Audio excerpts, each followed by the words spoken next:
Hello दोस्तों, बहुत बहुत स्वागत है आपका हमारे YouTube channel Uttarakhand exam crack में। तो दोस्तों लेके आए हैं आपके लिए उत्तराखंड जीके का आज भाग 6, जिसमें हम उत्तराखंड वन लाइनर क्वेश्चन आपको बता रहे हैं। और दोस्तों अभी तक आपने हमारी पुरानी सीरीज़ नहीं देखी है तो डिस्क्रिप्शन में दे देंगे उसका लिंक, तो वहाँ से आप देख सकते हैं पुरानी सीरीज को भी। और दोस्तों चैनल को ज़रूर सब्सक्राइब करें और साथ में बेल नोटिफिकेशन का बटन ज़रूर दबाएँ, जिससे जो भी हम वीडियो डालेंगे सबसे पहले आप तक ज़रूर पहुंच जाए। बहुत लोगों ने बेल नोटिफिकेशन का बटन नहीं दबाया, तो उनसे भी गुजारिश है सभी लोग दबा लें, जिससे हम कोई भी वीडियो डालें तो सबसे पहले आपको उसका नोटिफिकेशन मिल जाए। तो आइए शुरू करते हैं आज के वन लाइनर। तो उसमें देखेंगे हम उत्तराखंड जीके से संबंधित महत्वपूर्ण प्रश्न। और दोस्तों वीडियो को पूरा देखने की आदत ज़रूर डालें, जिससे आप वीडियो पूरा देखेंगे तो आपको एक ही बार में प्रश्न याद हो जाएंगे और आपको दोबारा बार बार उसको याद नहीं करना पड़ेगा। सिर्फ रिवाइज एक बार करोगे तो आपको याद हो जाएंगे। तो देख लेते हैं आज का पहला प्रश्न। तो आज का पहला प्रश्न है दोस्तों, देहरादून के किस स्थान पर टिहरी राज्य प्रजामंडल की स्थापना हुई थी? देहरादून के किस स्थान पर टिहरी राज्य प्रजामंडल की स्थापना हुई थी? तो दोस्तों सभी को पता है कि प्रजामंडल की स्थापना कहाँ हुई थी? देहरादून में हुई थी, लेकिन देहरादून के किस स्थान पर हुई थी? तो कहाँ पर हुई थी दोस्तों? चक्खूवाला स्थान पर हुई थी। देहरादून के चक्खूवाला स्थान पर हुई थी टिहरी राज्य प्रजामंडल की स्थापना। 23 जनवरी सन 1939 ईस्वी को हुई थी। नेक्स्ट क्वेश्चन देख लेते हैं दोस्तों, गोरखा शासन में प्रवृत्ति चरवाहों से लिए जाने वाला कर कौन सा था? गोरखा शासन में प्रवृत्ति चरवाहा से ले जाने वाला कर कौन सा था? तो दोस्तों दोनिया कर था। गोरखा शासन में जो प्रवृत्ति चरवाहे होते थे, जो पर्वतों में चरवाहा लोग जाते थे, उनसे जो कर लिया जाता था उसका नाम था दोनिया। नेक्स्ट क्वेश्चन देख लेते हैं दोस्त, समस्त रोग प्रमेह यमम नामक पुस्तक किसने लिखी है? समस्त रोग प्रमेह यमम नामक पुस्तक किसने लिखी है? तो दोस्तों वैद्य सीतावर पंत जी की है यह समस्त रोग प्रमेह यमम पुस्तक। तो दोस्तों वैद्य सीतावर पंत जी जो हैं काफ़ी जाने माने वैद्य थे। इनका जन्म अल्मोड़ा में हुआ था दोस्तों। अल्मोड़ा के धनिया गांव में इनका जन्म हुआ था। इस पुस्तक में इन्होंने सभी लोगों की विवेचना की है, सभी रोग के बारे में इसमें बताया है और उससे संबंधित जानकारी भी इसमें दी गई है। नेक्स्ट क्वेश्चन देख लेते हैं दोस्तों, कवि गुमानी पंत का वास्तविक नाम क्या था?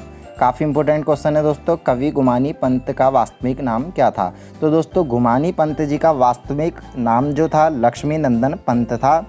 और दोस्तों इनके माता पिता इन्हें प्यार से गुमानी बुलाते थे, इसलिए बाद में इनको गुमानी नाम से ही पुकारा गया और गुमानी नाम इनका पड़ गया। तो कभी भी पूछ सकता है कि इनका वास्तविक नाम क्या था, तो इनका वास्तविक नाम था दोस्तों लक्ष्मी नंदन पंत। और दोस्तों गुमानी पंत जी का जो जन्म हुआ था कब हुआ था? 1790 ईस्वी में इनका जन्म हुआ था काशीपुर में। दोस्तों इनके पिता का नाम था देवी निधि पंत।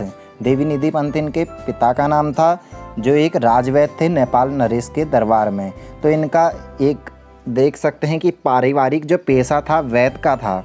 तो जैसे एक बार प्रश्न पूछा गया था कि मौलाराम जो थे किसके वंशज थे, मौलाराम के वंशज कौन थे? तो जैसे सुनार थे, तो इसी प्रकार ये प्रश्न दोबारा पूछा जा सकता है कि गुमानी पंत जी के वंशज क्या थे? तो वैद्य इनका पारिवारिक पेशा था और इनकी माता का नाम था दोस्तों देव मंजरी।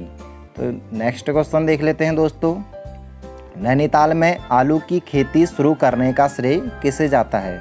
नैनीताल में आलू की खेती शुरू करने का श्रेय किसे जाता है? तो दोस्तों मिस हैरी बर्जर को जाता है नैनीताल में आलू की खेती शुरू करने का श्रेय। सर्वप्रथम 1864 ईस्वी में इन्होंने नैनीताल में आलू की खेती शुरू की थी।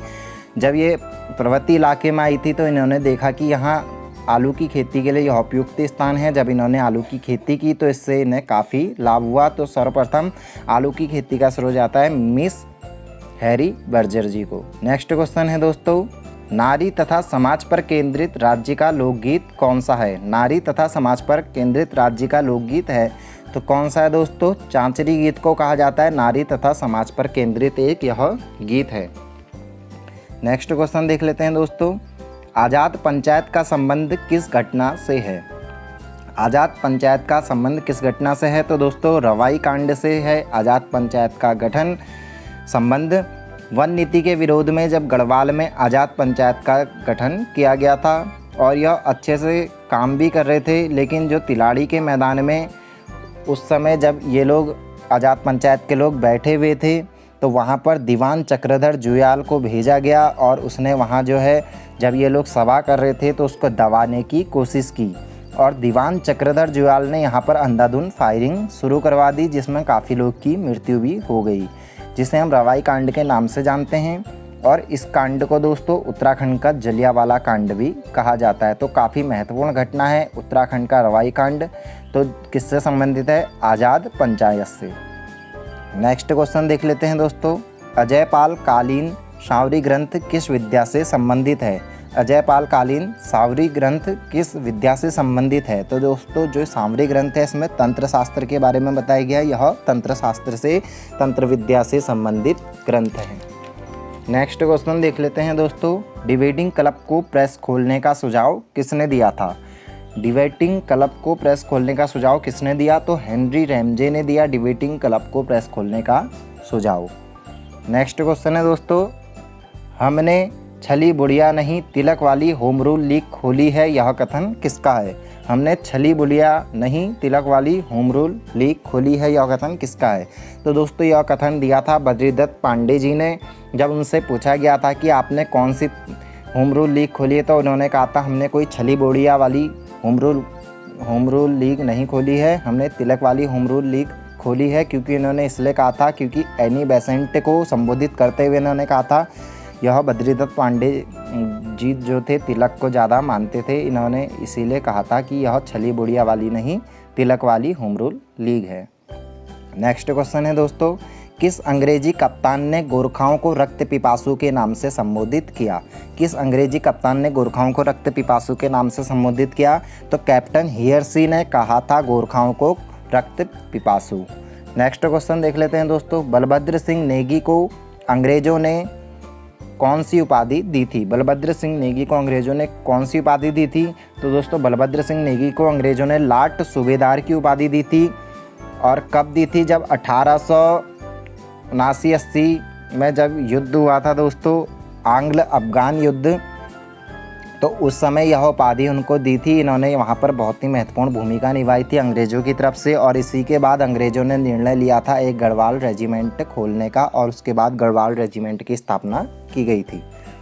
नेक्स्ट क्वेश्चन है दोस्तों, देहरादून में तितली पार्क कहाँ स्थित है? देहरादून में तितली पार्क कहाँ स्थित है? तो दोस्तों देहरादून के लच्छी वाला क्षेत्र में स्थित है देहरादून में तितली पार्क। नेक्स्ट क्वेश्चन है दोस्तों, अक्षांश दर्पण नामक पुस्तक किसने लिखी थी? काफ़ी महत्वपूर्ण है दोस्तों, ये भी अक्षांश दर्पण नामक पुस्तक किसकी है? तो पंडित नैन सिंह रावत जी की यह महत्वपूर्ण पुस्तक है। और पंडित नैन सिंह रावत जी आपको पता है सर्वेक्षण के लिए जाने जाते हैं। यह किससे संबंधित थे? भोटिया जनजाति से यह संबंधित थे। और मुंशियारी के मिलम गांव में इनका जन्म हुआ था। और इन्हें किस नाम से जाना जाता है? मौलिक पंडित नाम से भी इनको जाना जाता है। नेक्स्ट क्वेश्चन है दोस्तों, फांसी गदेरा राज्य में कहाँ स्थित है?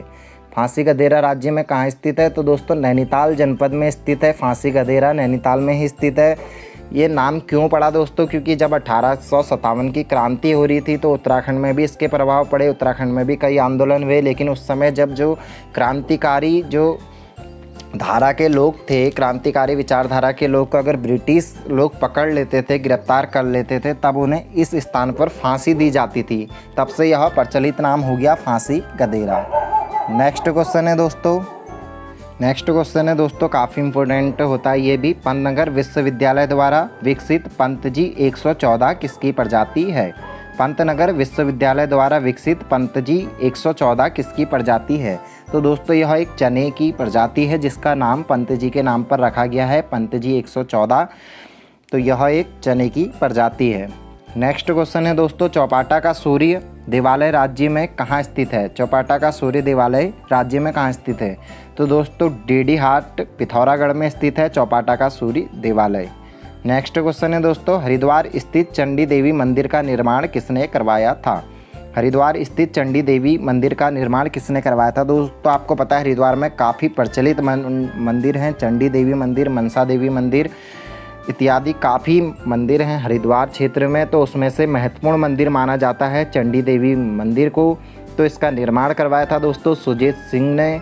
1866 ईस्वी में सुजेत सिंह जी ने इसका निर्माण करवाया था।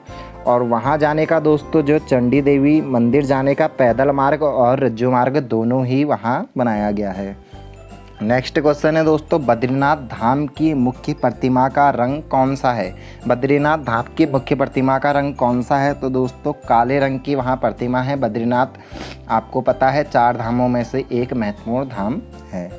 नेक्स्ट है दोस्तों, हल्द्वानी नगर पालिका की स्थापना किस वर्ष हुई थी?